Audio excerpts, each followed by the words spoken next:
Hello, gentle souls, and welcome back to another peaceful journey through history. Tonight, we're going to drift softly into the Victorian era, a time of profound change, quiet elegance, and surprising mysteries that have been waiting patiently for us to discover them. Find yourself a comfortable position, perhaps nestled beneath soft blankets, and let your breathing slow naturally as we prepare to explore 10 remarkable things about Victorian life that might surprise you. Things that historians whisper about in hushed tones, secrets hidden in the folds of silk gowns and the shadows of gaslit streets.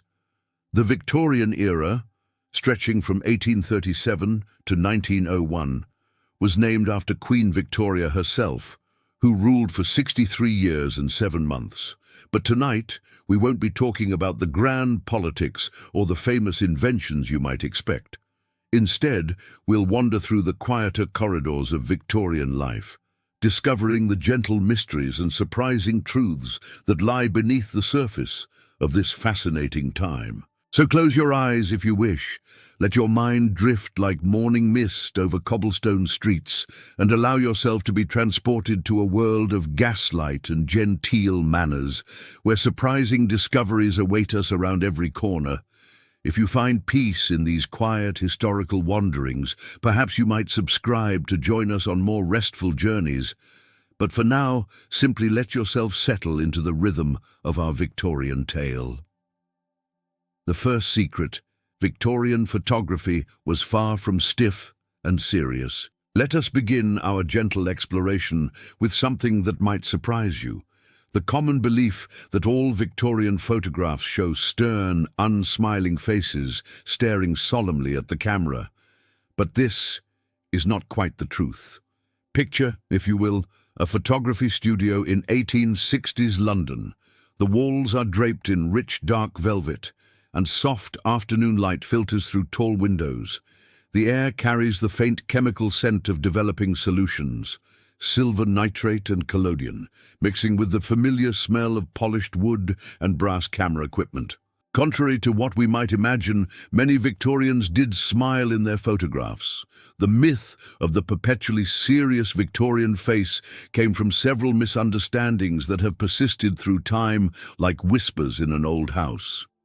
Early photography required long exposure times, sometimes several minutes, where subjects had to remain perfectly still. Imagine trying to hold a smile for 3 full minutes without moving. Your cheek muscles would begin to ache. Your smile would become strained and unnatural. So photographers often advise their subjects to adopt a neutral expression, one that could be held comfortably for the duration of the exposure.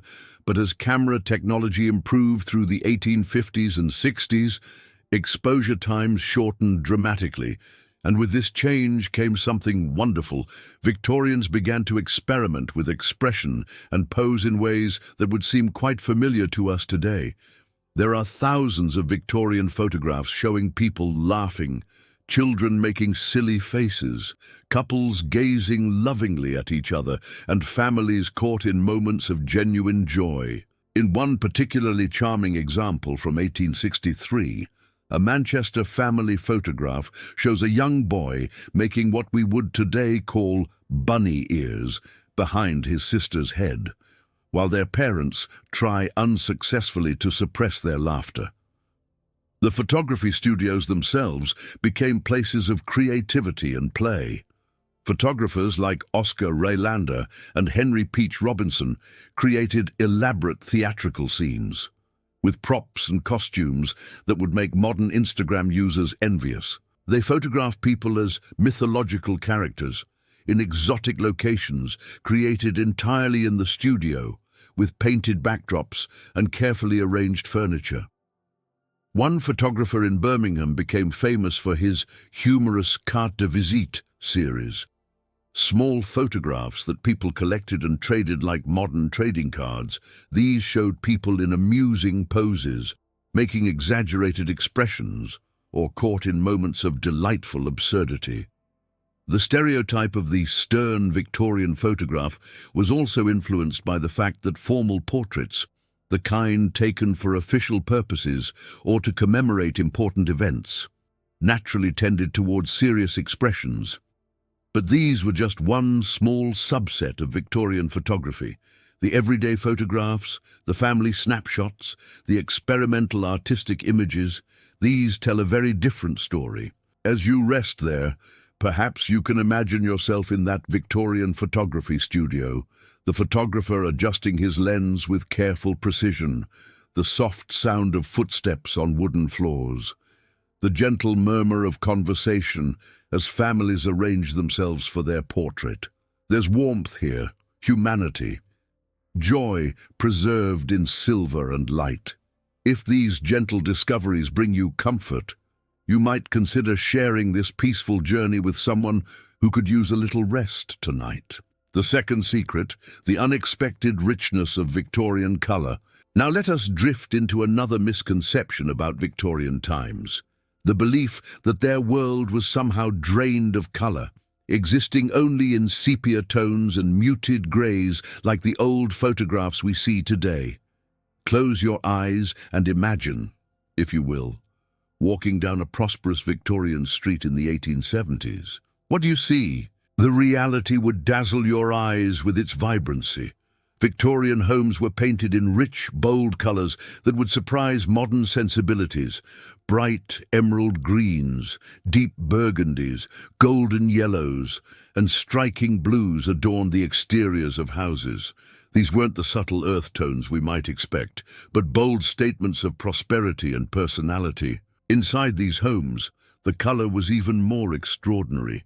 The development of synthetic dyes in the 1850s had revolutionized textile production, and Victorians embraced these new possibilities with enthusiasm that bordered on the passionate. Imagine stepping into a Victorian parlour in 1865. Your eyes would first be drawn to the wallpaper, perhaps a William Morris design featuring intricate patterns of birds and flowers in jewel-bright blues and greens. The carpet beneath your feet might be a rich Turkish red, while the upholstered furniture could be covered in fabrics of deep purple, bright yellow, or vivid orange. The famous Victorian purple was particularly beloved. This colour, made possible by the accidental discovery of Mauveine dye by 18-year-old chemist William Henry Perkin in 1856, created a sensation across Europe. Queen Victoria herself wore a mauve silk gown to the Royal Exhibition of 1862, and suddenly everyone wanted to drape themselves in this magnificent new colour. The clothing of the era was equally vibrant. Victorian women's dresses came in every colour imaginable, from the palest ice blue to the deepest forest green. Men's waistcoats were works of art, featuring embroidered peacocks, floral patterns, and geometric designs in multiple colours. Even their gardens exploded with intentional colour combinations that would seem bold today. Victorian garden design emphasised what they called carpet bedding. Intricate patterns of flowers planted in geometric shapes and contrasting colours. Imagine walking through such a garden, where bright red geraniums might be arranged in perfect circles, surrounded by rings of white alyssum and purple lobelia, creating living mandalas of colour that stretched across entire lawns. The Victorians loved what they called artistic colour schemes. They studied colour theory with the same seriousness that artists do today, understanding how different hues could create specific moods and effects. They knew that certain combinations could make a room feel larger, warmer, more intimate, or more grand. In the winter months, when natural light was scarce, they compensated with rich, warm colours. Deep reds and golds dominated Victorian winter interiors, creating cocoons of warmth against the cold outside. Gas lighting, with its soft, warm glow, made these colours seem even more luxurious and inviting. As you imagine yourself in this colourful Victorian world, notice how the richness surrounds you, the way afternoon sunlight streams through stained glass windows, casting jeweled patterns on patterned carpets. the gentle rustle of silk dresses in impossible colors, the warmth and vibrancy of a world far from the grey stereotype we sometimes imagine. Rest in this colourful vision. Let the warmth of Victorian reds and golds wrap around you like a comfortable blanket, and if you find peace in these historical wanderings, perhaps you might leave a quiet thought in the comments about which Victorian colour speaks to your soul. The third secret: Victorian beaches and the birth of the seaside holiday. Let us now drift to the coast to discover something that might surprise you about Victorian leisure time, far from being constantly confined to stuffy drawing rooms. Victorians were actually pioneers of the beach holiday, creating many of the seaside traditions we still enjoy today. Picture yourself standing on the pier at Brighton in 1875. The wooden planks beneath your feet creak gently with the rhythm of the waves below. The salt air fills your lungs, mixed with the sweet scent of candy floss and the savoury aroma of fish and chips. Yes, fish and chips were already a beloved seaside treat by this time. The Victorian seaside was a world of surprising freedom and joy. When the railway reached Brighton in 1841, it transformed a small fishing village into what Victorians called London by the Sea. Suddenly, working-class families could escape the smoky industrial cities for a day of fresh air and ocean breezes. But perhaps most surprising of all was the Victorian approach to swimming and bathing in the sea. While we might imagine Victorian beachgoers fully clothed and maintaining strict propriety, the reality was far more relaxed and sensual than we might expect. Victorian bathing machines were wheeled changing rooms that could be rolled directly into the surf.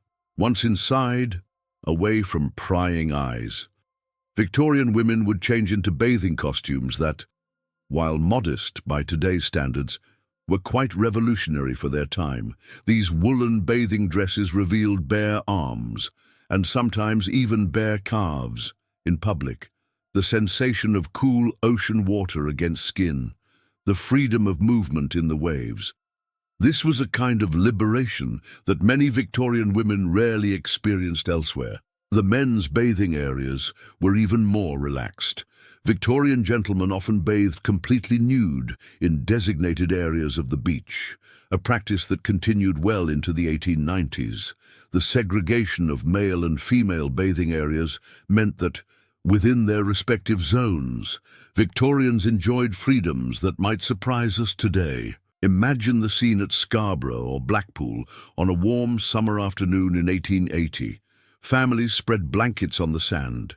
Children build elaborate sandcastles with wooden spades and metal buckets, while vendors walk the beach selling ginger beer and peppermint rock.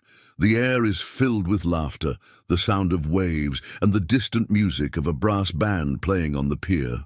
Victorian beach photography from this era shows people in relaxed, joyful poses. Children bury each other in sand. Families pose playfully with fishing nets and seashells. Couples walk hand in hand along the water's edge. These images reveal a side of Victorian life that contrasts sharply with our stereotypes of rigid formality. The Victorians also invented many of the entertainment traditions we associate with seaside holidays. The first Punch and Judy shows, with their colourful puppets and boisterous humour, appeared on British beaches in the 1860s. Donkey rides along the shore became a beloved tradition, and the sound of children's laughter mixed with the gentle clip-clop of hooves on wet sand. Seaside piers became extraordinary entertainment complexes. The West Pier at Brighton, completed in 1866, featured concert halls, reading rooms, and promenades where Victorians could stroll in their finest clothes while breathing the healthful sea air. These piers extended into the ocean like elegant fingers, allowing visitors to feel surrounded by water and sky, a sensation that many described as almost mystical. Victorian medical theory strongly promoted the health benefits of sea air and salt water. Doctors prescribed sea bathing for everything from nervous conditions to digestive problems. This meant that a trip to the seaside was not just recreation, but actual medical treatment. Imagine the psychological relief of leaving behind smoky industrial cities for the clean, invigorating air of the coast. As you rest there, perhaps you can feel the gentle ocean breeze of a Victorian seaside holiday, the warmth of sand beneath your feet, the distant sound of waves and laughter, the freedom and joy that these beach pioneers discovered more than a century ago. Let yourself drift on these peaceful coastal memories, and if these gentle historical shores bring you comfort, perhaps you might share this restful journey with a friend who could use some peaceful sleep. The fourth secret, the Victorian love affair with exotic pets. Now let us wander into the Victorian home, but not to the formal parlor you might expect. Instead, let us visit the conservatory, where we'll discover one of the most surprising aspects of Victorian domestic life, their passionate love affair with exotic and unusual pets. Imagine stepping into a glass conservatory attached to a comfortable Victorian home in 1875. The air is warm and humid, filled with the scent of tropical flowers and the soft sound of trickling water from ornamental fountains. But listen more carefully, and you'll hear something unexpected: the gentle chatter of colorful parrots, the soft splash of ornamental fish, and perhaps even the quiet movement of something more exotic in the shadows. Victorians were absolutely fascinated by the natural world, and their homes reflected this passion in ways that would surprise modern pet owners. While cats and dogs certainly had their place, Victorian families often shared their homes with an extraordinary menagerie of creatures from around the globe. Parrots were particularly beloved, not just as talking novelties, but as intelligent companions. Victorian bird owners wrote extensively about the personalities and quirks of their feathered friends. One Victorian lady in Manchester kept a detailed diary about her African grey parrot named Wellington, recording his vocabulary, his favorite foods, and his apparent opinions about different visitors to the house. The tropical fish hobby, which we might think of as a modern pursuit, actually began in the Victorian era. Victorian aquarium enthusiasts, called aquarians, created elaborate underwater landscapes in glass tanks. These weren't simple goldfish bowls, but complex ecosystems with coral, aquatic plants, and carefully balanced communities of fish from around the world. But perhaps most surprising of all were the Victorian families who kept truly exotic creatures as pets. Wealthy Victorians sometimes kept small monkeys, often capuchin or spider monkeys, that lived in heated conservatories and were treated as members of the family. These monkeys wore tiny Victorian clothing, sat at dinner tables in special high chairs, and were often taught to perform amusing tricks for guests. One particularly famous Victorian monkey was owned by a family in Bath, a capuchin named Napoleon, who reportedly could unlock doors, pour tea, and had learned to play a simple tune on a miniature piano. Visitors to the house wrote detailed accounts of this remarkable creature, who seemed to understand complex instructions and showed genuine affection for his human family. Victorian children often kept pet white mice, not just as simple cage pets, but as tiny performers. These mice were trained to pull miniature carriages, walk tightropes, and perform in elaborate dollhouse theaters. The patience and gentleness required for such training reveals a side of Victorian childhood that emphasizes creativity and empathy. The reptile hobby also flourished among Victorian enthusiasts. Wealthy families sometimes kept small alligators in heated pools in their conservatories, while others maintained collections of colorful snakes and lizards. These weren't simply curiosities, but beloved pets with names and distinct personalities recognized by their owners. Victorian pet photography, a growing hobby among camera enthusiasts, captured touching images of these human-animal relationships. There are photographs of Victorian children reading to their pets, families posed with their exotic animals, and elaborate pet funerals where beloved creatures were mourned as deeply as human family members. The care these pets received was often extraordinary. Victorian pet owners built heated conservatories, hired specialized veterinarians, and imported specific foods from around the world to keep their exotic companions healthy and happy. They kept detailed records of feeding schedule, behavioral observations, and health notes that rival modern veterinary care. This Victorian love of exotic pets reflected their broader fascination with exploration and discovery. As the British Empire expanded, bringing back specimens and stories from distant lands, Victorian families wanted to bring a piece of that exotic world into their own homes.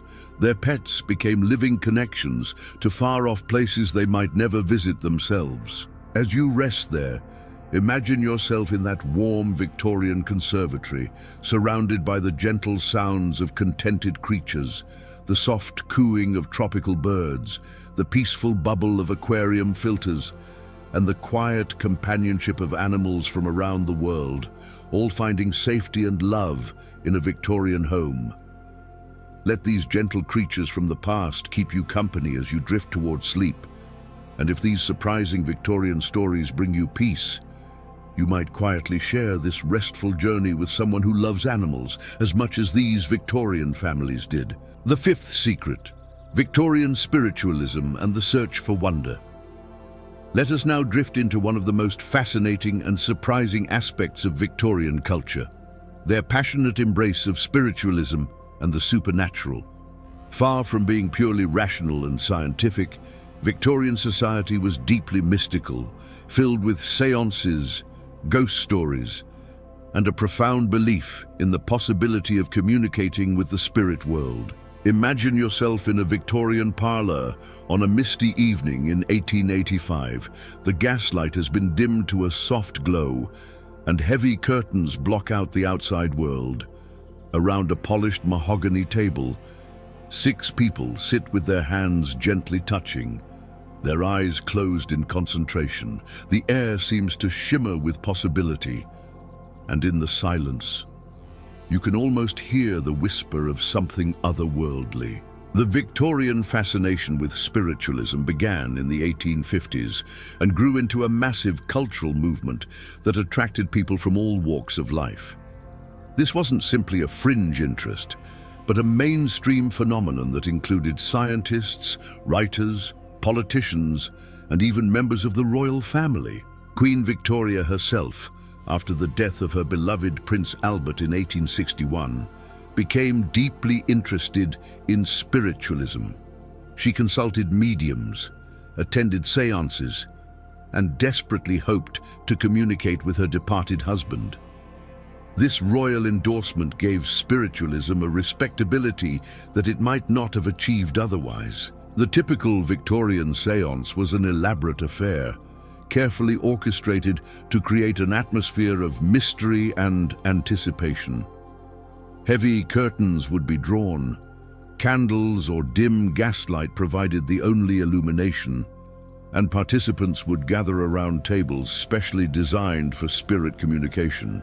These tables, often made of light wood that could move easily, would tip and tap in response to questions, spelling out messages from the beyond. Victorian mediums developed extraordinary theatrical skills.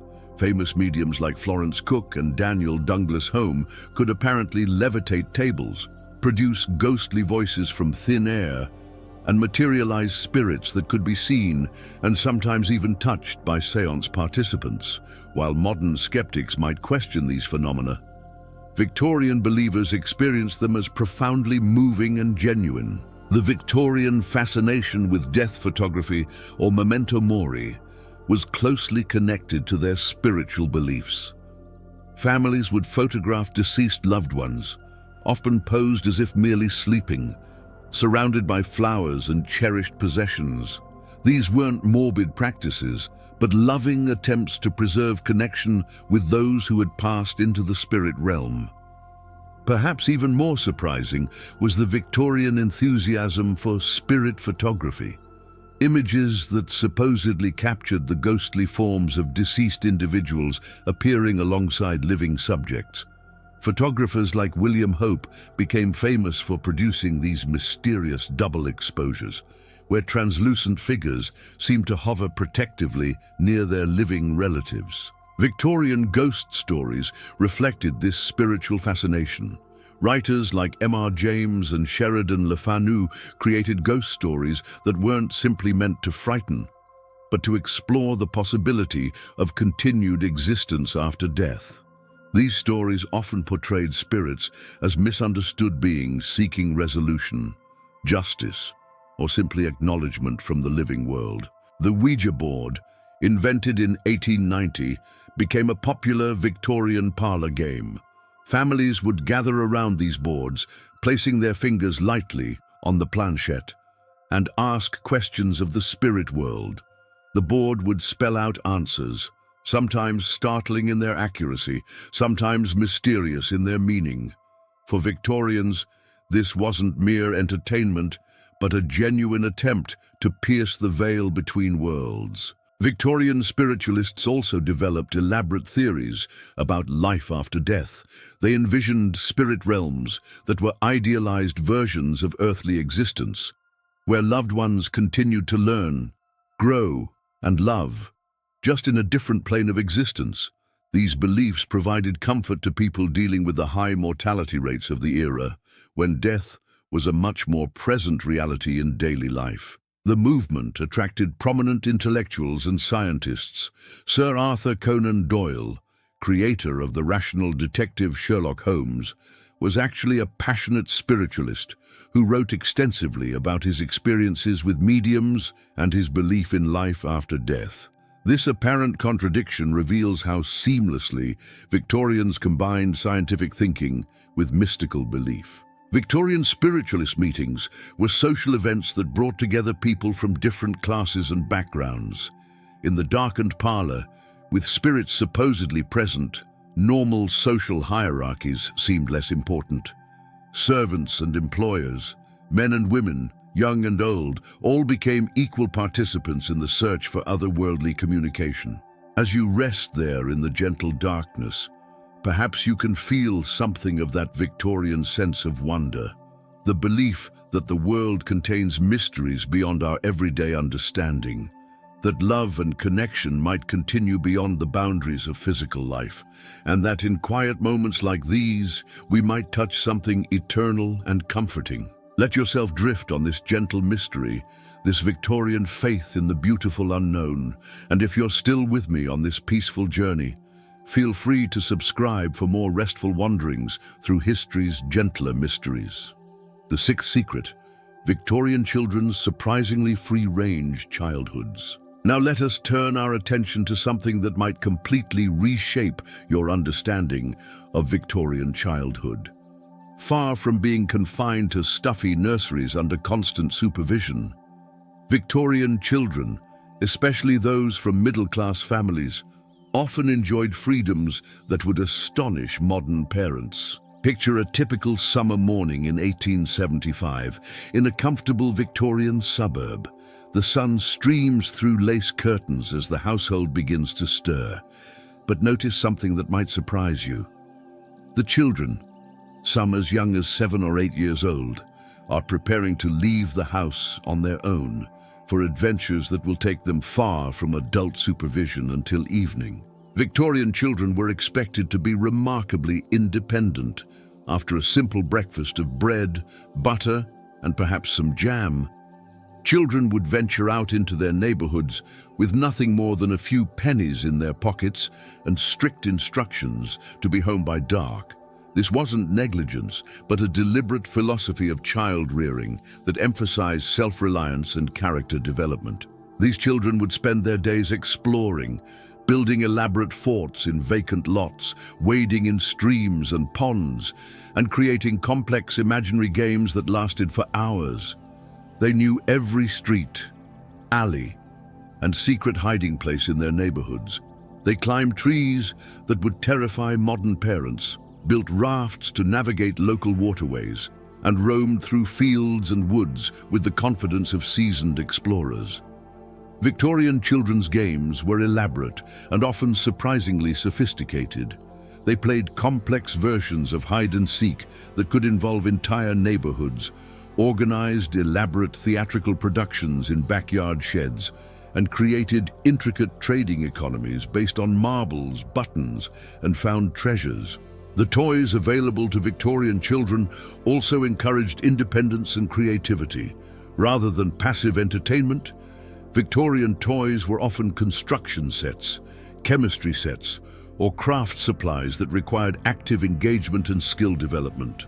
Boys might receive complete woodworking sets with real tools, while girls often had sewing machines and fabric to create elaborate wardrobes for their dolls. Perhaps most surprising was the Victorian tradition of mudlarking, where children would spend hours exploring the muddy banks of rivers and streams, searching for interesting objects, building dams and channels, and generally getting gloriously dirty in ways that modern parents might find alarming.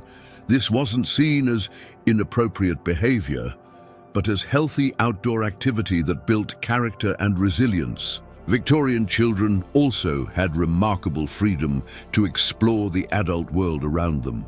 They would visit shops and markets on their own, strike up conversations with craftsmen and tradespeople, and often develop mentor relationships with adults outside their immediate family.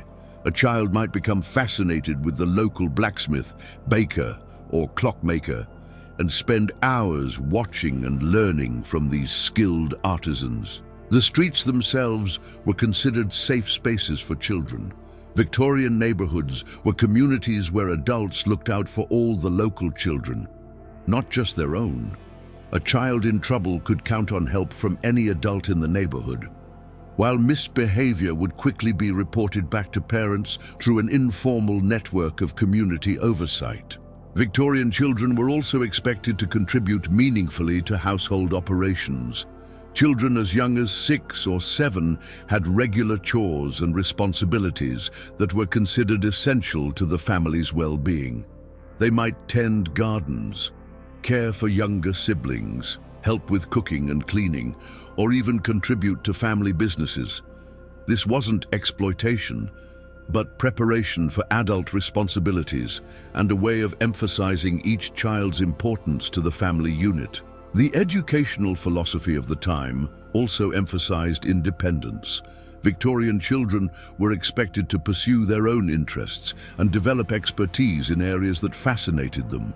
A child interested in natural history might spend hours collecting specimens, creating elaborate displays, and corresponding with adult naturalists about their discoveries. This self-directed learning was considered more valuable than passive absorption of information. Victorian children's literature reflected this philosophy of independence. Books like The Railway Children or 5 Children and It featured young protagonists who solved complex problems, embarked on adventures, and navigated adult situations with minimal supervision. These weren't fantasies, but reflections of how Victorian children actually lived. Summer holidays were particularly adventurous. Victorian children would often be sent to stay with relatives in the countryside for weeks at a time, where they would have even more freedom to explore, help with farm work, and develop practical skills. These experiences were considered essential for proper character development.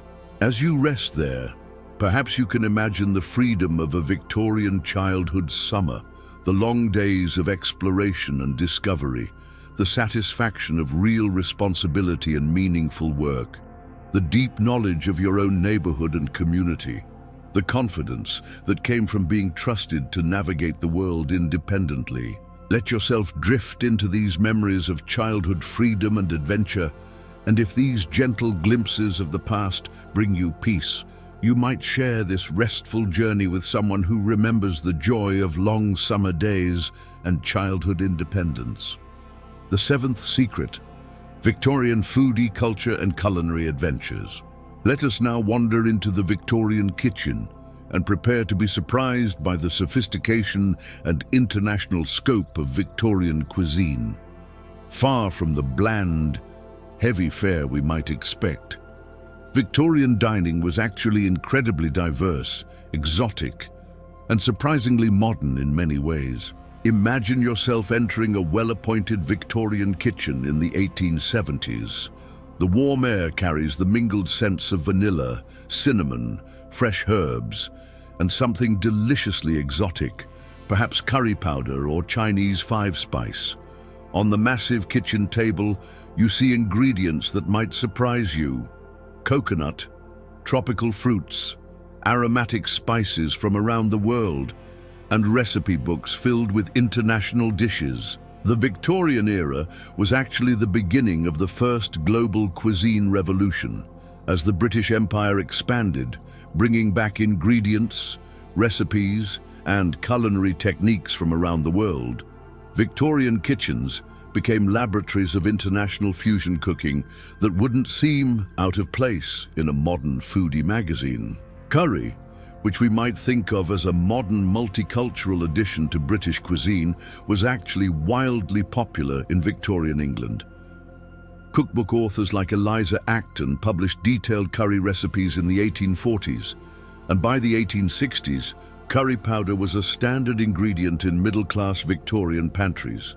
Victorian curry dishes were often quite sophisticated, featuring complex spice blends and cooking techniques borrowed from Indian cuisine. Victorian dinner parties were extraordinary multicultural events. A typical menu might begin with French consommé, move through Italian pasta courses, feature roasted meats prepared with Middle Eastern spices, and conclude with desserts inspired by recipes from the Caribbean or Southeast Asia. These weren't occasional, exotic experiments, but regular features of sophisticated Victorian dining. The Victorian fascination with food extended to elaborate food presentation that would impress modern Instagram users. Victorian cooks created elaborate jellied salads molded into architectural shapes, decorated cakes that looked like gardens or castles, and centerpieces made entirely of food that served as both decoration and sustenance. Perhaps most surprising was the Victorian enthusiasm for what we would now call molecular gastronomy. Victorian cooks experimented with gelatin, creating transparent jellies that encased whole fruits or flowers, layered desserts with multiple flavors and textures, and even fake foods that looked like one thing but tasted like something completely different. The Victorian ice cream revolution was particularly remarkable. By the 1870s, Victorian ice cream makers were creating flavors that sound thoroughly modern: lavender, rose water, green tea, cardamom, and dozens of fruit combinations that utilized exotic imports from around the empire. Victorian ice cream parlors in London served sorbets, gelatos, and frozen desserts that rivaled anything available today. Victorian cookbook authors were incredibly adventurous. Isabella Beeton's famous Book of Household Management, published in 1861, included recipes for dishes from Italy, France, India, China, and the Middle East. These weren't simplified, exotic recipes, but detailed instructions that assumed Victorian cooks were sophisticated enough to master complex international cuisines. The vegetarian movement also flourished in Victorian England. Health reformers like Sylvester Graham promoted plant-based diets, and Victorian vegetarian restaurants served elaborate multi-course meals that proved vegetables could be just as satisfying and sophisticated as meat-based cuisine. These restaurants were popular social gathering places for intellectuals, artists, and progressive thinkers. Victorian preservation techniques were remarkably advanced. Home cooks routinely preserved fruits in alcohol, created complex pickles and chutneys, and used smoking and salt-curing techniques that kept foods fresh for months. Victorian pantries were filled with homemade preserves, dried fruits, and specialty condiments that added international flavors to everyday meals. The tea ceremony, while associated with Asian cultures, was elevated to an art form by Victorian society. Victorian afternoon tea wasn't just about drinking tea, but about creating perfect food pairings, understanding the subtle differences between tea varieties, and presenting elaborate spreads of savory and sweet accompaniments. Some Victorian tea enthusiasts could identify dozens of different tea varieties by taste alone. Victorian dinner parties often featured themed menus that transported guests to different countries or historical periods. A medieval feast might feature dishes recreated from historical sources, while an Oriental evening would showcase authentic recipes from China and India. These weren't stereotypical or simplified interpretations, but serious attempts to understand and recreate authentic international cuisines. The cocktail culture we think of as thoroughly modern actually has deep Victorian roots. Victorian bartenders created complex mixed drinks using exotic ingredients, imported spirits, and elaborate garnishes. Victorian cocktail parties were sophisticated social events where guests could sample drinks inspired by recipes from around the world. As you rest there, perhaps you can imagine the scents and flavors of a Victorian dinner party, the excitement of tasting exotic spices for the first time, the satisfaction of creating complex dishes, the joy of sharing international flavors with friends and family, the sense of the whole world opening up through food. Let these rich Victorian flavors accompany you as you drift towards sleep. And if these culinary adventures from the past bring you comfort, perhaps you might quietly share this flavorful journey with someone who loves exploring the world through food. The eighth secret: Victorian innovation in personal comfort and convenience. Let us now explore something that might completely change your image of Victorian domestic life. Their remarkable innovations in personal comfort, convenience, and what we might call lifestyle technology. Far from living in Spartan discomfort, many Victorians enjoyed luxuries and conveniences that would surprise modern homeowners. Imagine yourself walking through a prosperous Victorian home in 1885. As you move from room to room, notice the ingenious solutions to everyday problems, the clever inventions that made life more comfortable, and the surprising sophistication of Victorian domestic technology. Victorian bathrooms, when they existed, were often more luxurious than many modern facilities. Wealthy Victorian families installed elaborate bathing systems with multiple shower heads, heated towel rails, and even primitive whirlpool baths. These Victorian bathroom innovations used sophisticated plumbing systems that delivered hot water on demand, a luxury that many people today take for granted. The Victorian bedroom was filled with ingenious comfort innovations. Victorian beds often featured adjustable mechanisms that allowed sleepers to raise their heads or feet for maximum comfort.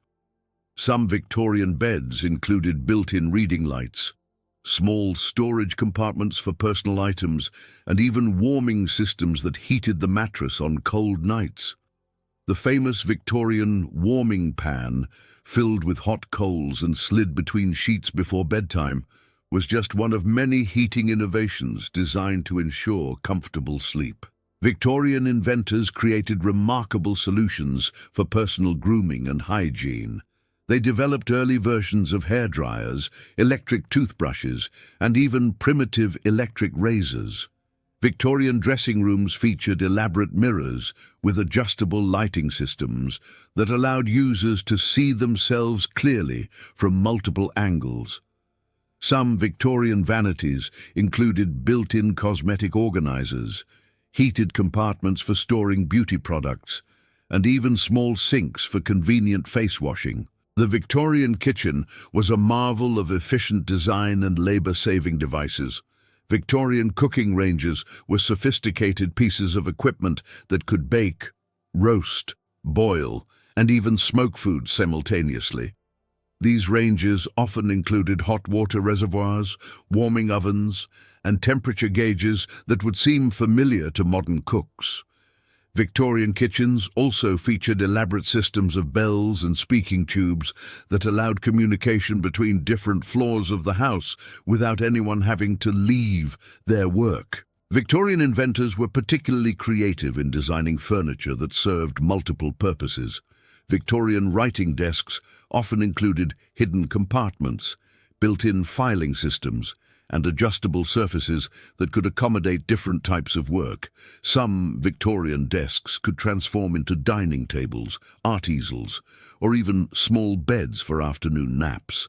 This multifunctional approach to furniture design reflected Victorian values of efficiency and practicality. The Victorian fascination with mechanical ingenuity extended to personal accessories. Victorian watches weren't just timepieces, but miniature engineering marvels that might include calendars, moon phase indicators, alarm functions, and even musical chimes. Some Victorian pocket watches could perform dozens of functions, serving as personal assistants in an age before electronic devices. Victorian transportation innovations also focused on personal comfort. Victorian carriages featured sophisticated suspension systems, heating elements, and even primitive air conditioning using blocks of ice.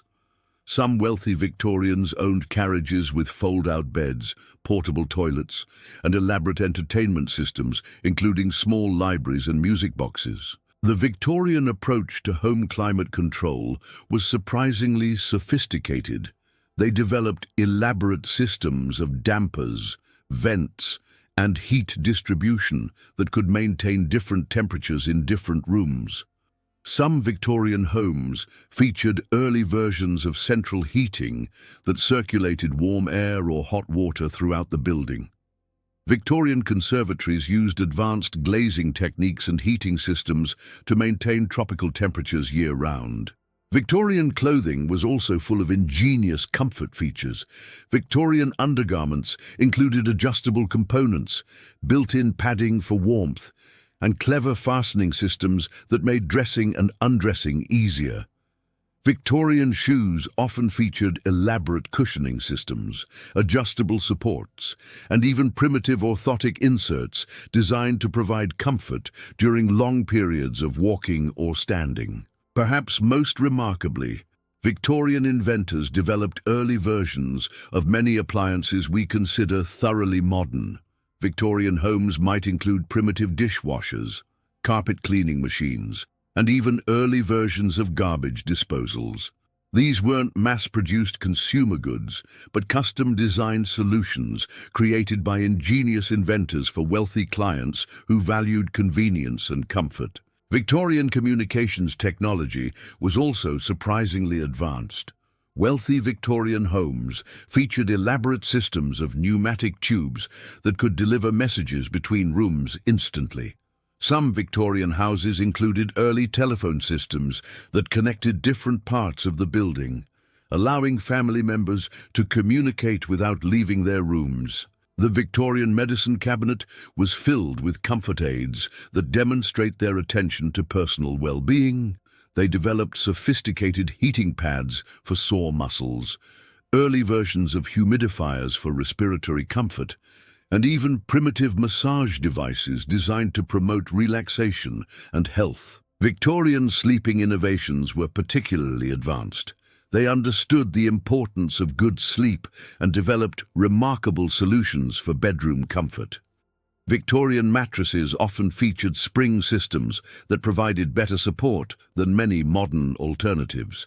Some Victorian beds included built-in ventilation systems that circulated fresh air around the sleeping area, and adjustable firmness settings that could be modified based on personal preference. As you rest there, imagine the ingenuity and care that Victorian inventors put into making daily life more comfortable. The attention to detail that ensured every aspect of the home served both practical and aesthetic purposes. The gentle innovations that made Victorian life more pleasant and convenient than we might ever have imagined. Let these Victorian comforts surround you as you settle deeper into rest. And if these surprising innovations from the past bring you peace, you might drift off or leave a quiet thought in the comments about which Victorian invention you wish we still had today. The ninth secret: Victorian music and the soundtrack of daily life. Now let us listen carefully to something that might surprise you: the rich musical landscape that formed the soundtrack to Victorian daily life. Far from being limited to formal classical concerts in grand halls, Victorian society was absolutely saturated with music in ways that created a more musical culture than perhaps any era before or since. Close your eyes and imagine walking down a typical Victorian street on a pleasant evening in 1880. Listen carefully to the sounds around you. From open windows comes the gentle sound of a piano, someone practicing scales or playing a popular song. A few houses down, you hear the sweet harmony of a family singing together after dinner. From around the corner, the cheerful melody of a street musician's violin drifts on the evening air. Music was not just entertainment for Victorians. It was an essential life skill, as fundamental as reading or writing. Every middle-class Victorian home contained at least one piano, and often multiple musical instruments. Children were expected to learn to play, to sing, and to participate in the family's musical life from an early age. The Victorian parlour piano was the heart of domestic musical life. These beautiful instruments, often elaborately decorated with carved wood and inlaid designs, served as both furniture and entertainment centre. Every evening, after dinner was cleared away, families would gather around the piano for what they called musical evenings. Someone would play while others sang, creating harmonies that filled the house with warmth and joy. Victorian sheet music was the popular media of its day. Music stores sold thousands of copies of popular songs, and Victorian families collected sheet music the way modern families might collect movies or albums. Popular songs would spread across the country through sheet music sales, and everyone would know the latest melodies and lyrics. Victorian sheet music covers were works of art in themselves, featuring elaborate illustrations and beautiful typography. The Victorian music hall tradition created a uniquely democratic form of entertainment. These venues, found in every city and large town, featured variety shows that included singers, comedians, acrobats, and musicians. The audience was encouraged to sing along with familiar songs, creating a participatory musical experience that brought together people from all social classes. Popular music hall songs like Daisy Bell or Ta-ra-ra Boom-de-ay became cultural phenomena that everyone could enjoy. Street musicians were an integral part of Victorian urban life. Organ grinders with their colourful barrel organs would set up on busy corners, playing popular melodies while trained monkeys or dogs performed tricks. These musicians weren't just beggars, but skilled entertainers who provided a soundtrack to city life. Children would gather around to listen and sometimes dance, while adults would pause in their daily routines to enjoy a few moments of music. Victorian technology created remarkable innovations in home music reproduction. The music box industry produced incredibly sophisticated mechanical instruments that could play complex melodies with remarkable precision. Some Victorian music boxes were large pieces of furniture that could play dozens of different songs, while others were small enough to fit in a pocket but still produced beautiful music. The invention of the player piano in the 1880s revolutionized home entertainment. These remarkable machines could reproduce the performances of famous pianists, allowing families to hear complex classical pieces or popular ragtime tunes played with perfect technique. Victorian families would gather around their player pianos for evening entertainment, sometimes singing along or dancing to the automated performances. Victorian dance culture was equally vibrant. Every Victorian young person learned to dance, not just for formal balls, but for informal social gatherings. Victorian parlours would be cleared of furniture for impromptu dancing parties, where families and friends would spend hours waltzing, polkaing, and performing the latest popular dances. These weren't stiff, formal affairs, but joyful celebrations of music and movement. The Victorian brass band movement brought live music to communities across the country. Local brass bands, often associated with factories, churches, or civic organizations, would perform in parks, at celebrations, and for community events. These bands played everything from classical arrangements to popular songs, creating a shared musical experience that brought entire communities together. Victorian church music was particularly rich and participatory. Rather than passive listening, Victorian congregations were expected to sing with full voice and deep feeling. Victorian hymns were often complex harmonically, requiring musical skill and practice. Church choirs were highly valued community organizations, and the ability to sing well was considered an important social accomplishment. The Victorian Christmas carol tradition that we still enjoy today was largely created during this era. Victorian families would go caroling through their neighborhoods, bringing music and joy to friends and neighbors. These caroling expeditions weren't just religious observances, but community-building activities that strengthened social bonds through shared musical experience. Victorian military bands provided public concerts that were major social events. These highly skilled ensembles would perform in public parks and squares, drawing crowds of hundreds or thousands of people. The music would range from stirring marches to delicate waltzes, and the concerts would often conclude with community singing of patriotic songs. Even Victorian work songs played an important role in daily life. Factory workers, domestic servants, and agricultural laborers all had traditional songs that made their work more pleasant and helped coordinate group activities. These work songs weren't just time passing, but cultural expressions that gave dignity and meaning to even the most routine tasks. As you rest there, perhaps you can hear the gentle echo of Victorian music, the soft sound of a parlor piano on a quiet evening, voices raised in harmony, the distant melody of a street musician, the warm sound of a community singing together. Let this Victorian soundtrack accompany you toward peaceful sleep. And if these musical memories from the past bring you comfort, perhaps you might share this melodious journey with someone who understands the power of music to bring peace and joy. The 10th secret: Victorian environmental awareness and the early conservation movement.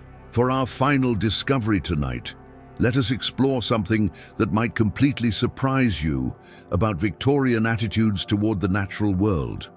Far from being indifferent to environmental concerns, Victorians were actually pioneers of environmental awareness, conservation, and what we would today call ecological thinking. Imagine yourself walking through a Victorian garden in 1875, but this isn't the formal geometric garden you might expect.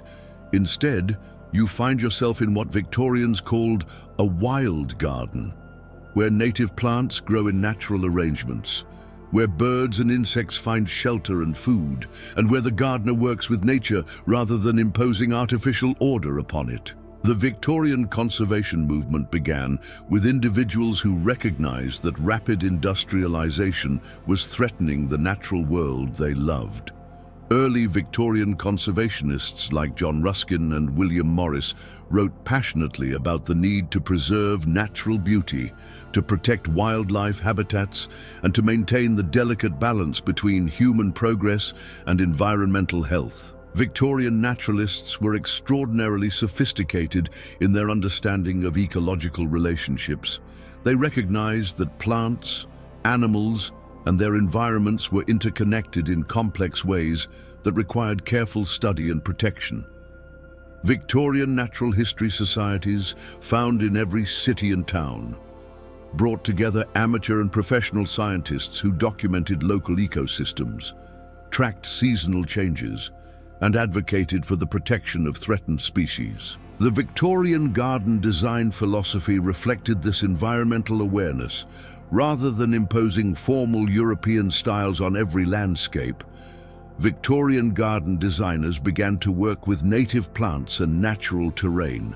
They created gardens that supported local wildlife, used sustainable growing practices, and demonstrated that human cultivation could enhance rather than damage natural ecosystems. Victorian butterfly and moth collecting, while it might seem environmentally harmful today, actually represented an early form of biodiversity documentation. Victorian lepidopterists carefully catalogued species, tracked population changes, and maintained detailed records that modern scientists still consult. Many Victorian collectors became fierce advocates for habitat protection when they noticed declining populations of their beloved insects. The Victorian bird protection movement was particularly advanced. Organizations like the Royal Society for the Protection of Birds, founded in 1889, mobilized public opinion against the commercial hunting that was driving many species toward extinction. Victorian ladies refused to wear feathered hats. Victorian gentlemen stopped shooting songbirds for sport, and Victorian children learned to identify and protect local bird species. Victorian park design reflected environmental principles that seem remarkably modern. Rather than creating entirely artificial landscapes, Victorian park designers worked to enhance natural features, preserve existing trees and waterways, and create spaces that serve both human recreation and wildlife habitat. Parks like Central Park in New York, designed by Frederick Law Olmsted, demonstrated that urban development could incorporate environmental protection. The Victorian understanding of air and water pollution was surprisingly sophisticated. Victorian scientists documented the effects of industrial emissions on both human health and environmental quality. They advocated for pollution controls, pushed for cleaner manufacturing processes, and worked to protect water sources from contamination. Victorian cities began implementing environmental regulations that prioritized public health and environmental quality. Victorian farming practices included many techniques that modern organic farmers would recognize. Victorian agricultural reformers promoted crop rotation, natural fertilizers, and integrated pest management systems that worked with natural processes rather than against them. They understood that soil health was essential for long-term agricultural success and developed farming methods that sustained rather than depleted the land. The Victorian forestry movement recognized that forests provided essential environmental services beyond timber production. Victorian foresters understood that forests prevented soil erosion, regulated water flow, and provided habitat for countless species. They advocated for scientific forest management that balanced human needs with ecological health. Victorian botanical societies played a crucial role in plant conservation. These organizations documented native plant communities, maintained seed banks of rare species, and worked to protect threatened habitats. Victorian botanists recognized that plant diversity was essential for ecosystem health and developed conservation strategies that protected entire plant communities rather than individual species. The Victorian nature education movement brought environmental awareness into schools and homes. Victorian children learned to observe natural phenomena, to understand seasonal cycles, and to appreciate the complexity and beauty of natural systems. This education created a generation of environmentally aware adults who understood their responsibility to protect the natural world. Victorian writers and artists celebrated the natural world in ways that inspired environmental protection. The Romantic movement, which flourished during the early Victorian era, portrayed nature as sacred and worthy of reverence. Victorian nature poetry, landscape painting, and natural history writing created cultural appreciation for environmental beauty that motivated conservation efforts. Victorian travel and exploration, rather than simply exploiting distant lands, often focused on understanding and documenting natural wonders.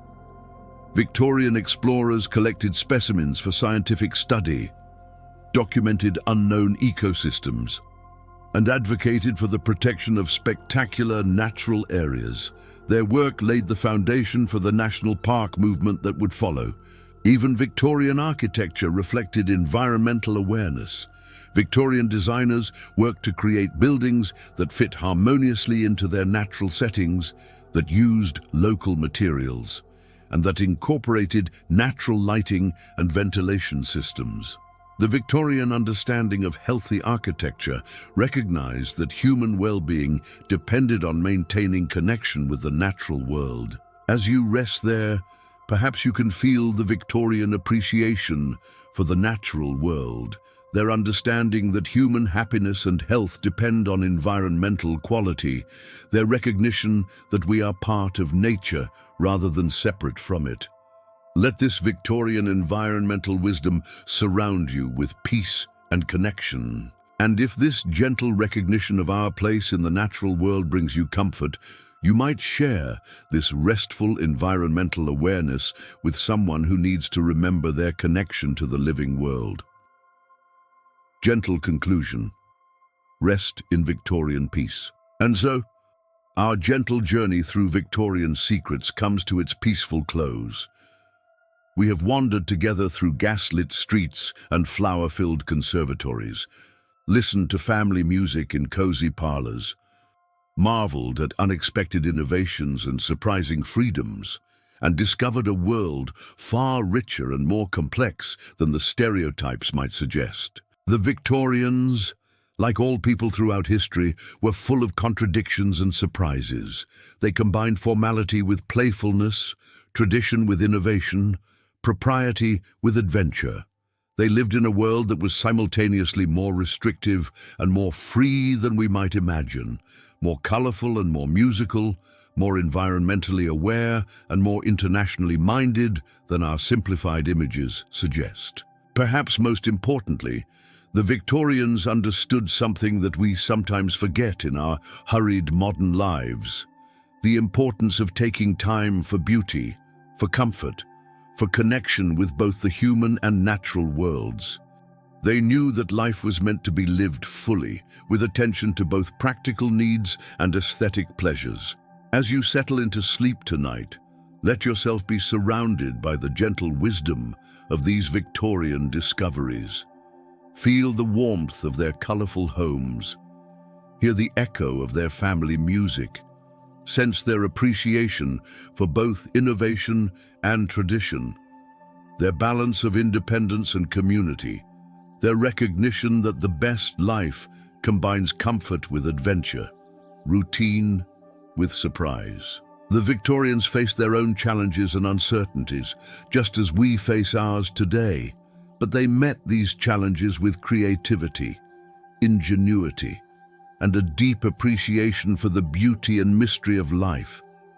They found joy in simple pleasures, strength in family connections, and wonder in the natural world around them.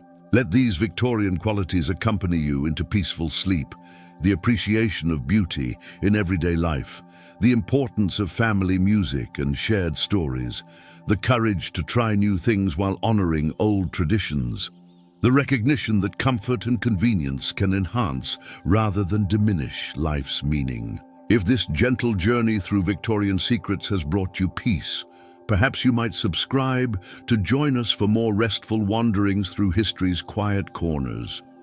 Or share this peaceful exploration with someone who could use a little historical comfort tonight, or simply rest, knowing that you carry with you now some small piece of Victorian wisdom about living fully and peacefully in whatever era we find ourselves. The gaslight dims slowly in our Victorian parlor.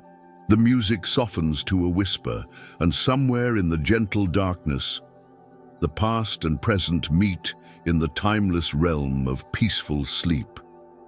Rest well, gentle traveler, until we meet again in another quiet corner of history, where surprising discoveries and gentle wisdom wait patiently to be shared. Sweet dreams.